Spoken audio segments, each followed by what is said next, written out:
हम लोग घातांक और करणी के चौथे पार्ट को देखेंगे और कुछ ऐसे प्रश्नों को आज मैं डिस्कस करूंगा जो एग्ज़ाम में डायरेक्टली आपसे पूछे जाते हैं।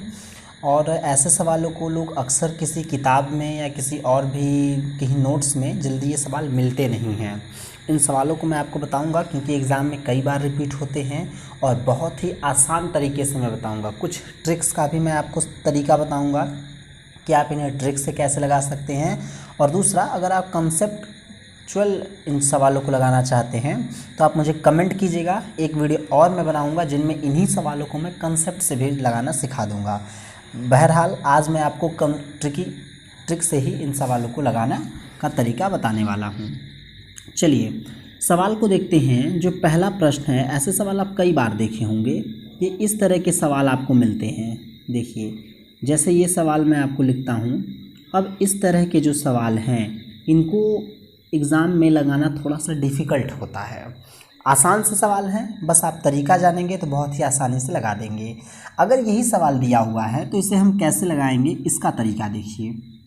सबसे पहला काम हमें ये करना है कि जो ये 6 दिया हुआ है इसका हमको फैक्टर करना है, मतलब इसको 2 भागों में तोड़ना है और 2 ऐसे भागों में तोड़ना है जिनके बीच का अंतर 1 हो।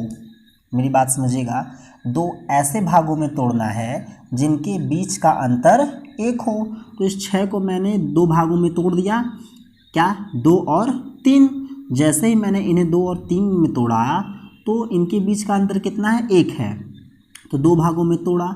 अगर यहाँ पर प्लस का चिन्ह हो तो हम बड़ी संख्या को उत्तर मानेंगे और 3 हमारा आंसर हो जाएगा। तो उम्मीद है कि ये बात आपको समझ में आ रही होगी। अगले सवाल की ओर चलते हैं। देखिए, अगर इसी सवाल में माइनस करके दिया होता, सपोज कीजिए अगर ये सवाल हमें ऐसे दिया होता तो देखिए माइनस माइनस है, तो मैंने कहा करना क्या है, 2 भागों में तोड़िए। इस 6 को जैसे ही 2 भागों में तोड़ेंगे तो क्या मिलेगा?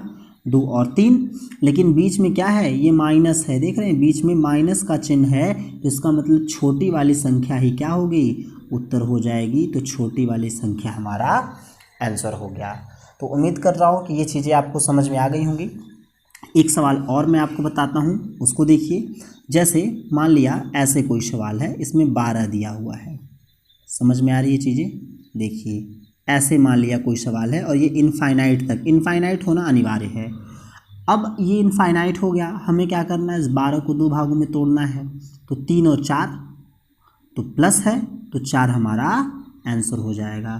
तो बात समझ में आ रही है? करणी के ऐसे सवाल जो इनफाइनाइट तक हों 2 भागों में तोड़ेंगे, एक का मान प्लस और एक का मान माइनस। ठीक है, अगर प्लस होगा तो बड़ी संख्या और माइनस होगा तो छोटी संख्या उत्तर हो जाएगा। तो उम्मीद कर रहा हूँ कि ये चीज़ आपको समझ में आई होगी। आगे की ओर चलते हैं और दूसरे टाइप को देखते हैं। ये तो पहला टाइप था। दूसरे टाइप के सवाल ऐसे होंगे जिनमें गुणे का चिन्ह होगा। अब तक आप प्लस या माइनस नज़र आ रहा था, अब आपको ऐसे प्रश्न मिलेंगे। देखिए, बीच में इनके पास गुणे का चिन्ह होगा। समझ में आ रही बातें? और ये इनफाइनाइट तक जाएगा। ध्यान दीजिएगा। और ये कहाँ तक जाएगा? इनफाइनाइट तक जाएगा। अब तक बीच में यहाँ पर इन जगहों पर प्लस या माइनस हुआ करते थे, लेकिन यहाँ पर प्लस माइनस नहीं है, गुणे का चिन्ह है और इनफाइनाइट तक जाएगा। अगर अब इस तरह के प्रश्न आते हैं तो इसका तरीका ये होगा कि जो संख्या यहाँ पर दिखी हुई है यही संख्या हमारी क्या हो जाएगी? आंसर हो जाएगी। बात समझ में आई? एक और सवाल लेते हैं। एक और सवाल को आप समझिए। जैसे मैंने कहा कि इतना लिखा हुआ है भाई, गुणे का चिन्ह है हर जगह, और ये कहाँ तक है? इनफाइनाइट तक है।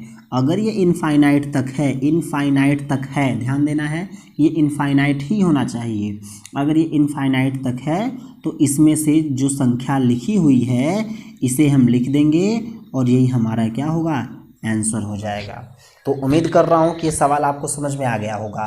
अब तक मैंने 2 तरह के सवाल आपको बताए हैं। एक करणी के सवाल जो बीच में प्लस या माइनस हों, और दूसरा ऐसे सवाल जो इनफाइनाइट तक हों और उसमें प्लस और माइनस के कंसेप्ट नहीं हों। तो ये बात समझ में आई। आगे की ओर चलें। चलिए, अब कुछ अलग तरह के सवालों को समझते हैं और ये सवाल इन सवालों की तुलना में थोड़े से आपको डिफ़िकल्ट नज़र आएंगे, बहुत अधिक डिफ़िकल्ट नहीं नज़र आएंगे, थोड़े से नज़र आएंगे। और मैंने अक्सर देखा है कि ऐसे सवालों को लोग लगाने से कतराते हैं। जैसे देखिए, मान लिया ये संख्या दी हुई है, अब देखिए इसका हमको आंसर निकालना है। बाय द वे अगर ये इनफाइनाइट तक होता तो हमारा उत्तर क्या हो जाता, तो हमारा उत्तर ये जो 2 है यही हमारा आंसर हो जाता। ठीक है, कब, जब ये वैल्यू इनफाइनाइट तक होती। लेकिन यहाँ पे जो हमारा है कंसेप्ट, जो प्रश्न है वो इनफाइनाइट तक नहीं है। ये क्या है, इनफाइनाइट तक नहीं है, 3 करणियाँ हैं, इसके बाद ये ख़त्म हो चुका है। तब हमें क्या करना है, इसका एक कंसेप्ट पहले समझिए क्या है कंसेप्ट, फिर मैं तरीका सीधे सीधे आपको बताऊंगा। देखिए, करणी का मतलब क्या होता है, मैंने कहा था ना कि जहाँ पर ये लिखा हुआ हो तो करणी का मतलब होता है, जैसे ये मान लिया 5 यहाँ लिख दिया है तो 5 है, तो करणी में 5 का मतलब क्या, मैंने कहा था कि 5 की पावर 1/2। ठीक है, यहाँ अगर कुछ नहीं है तो यहाँ मान क्या होगा, 2 होगा। ये चीज़ मैंने आपको समझाया था।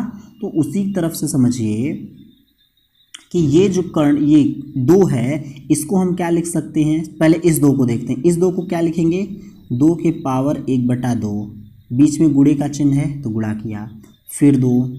अब ये जो 2 है ना, इसमें ये वाली करणी का 1/2 और ये वाली करणी का 1/2 मिलकर क्या होगा, 1/4।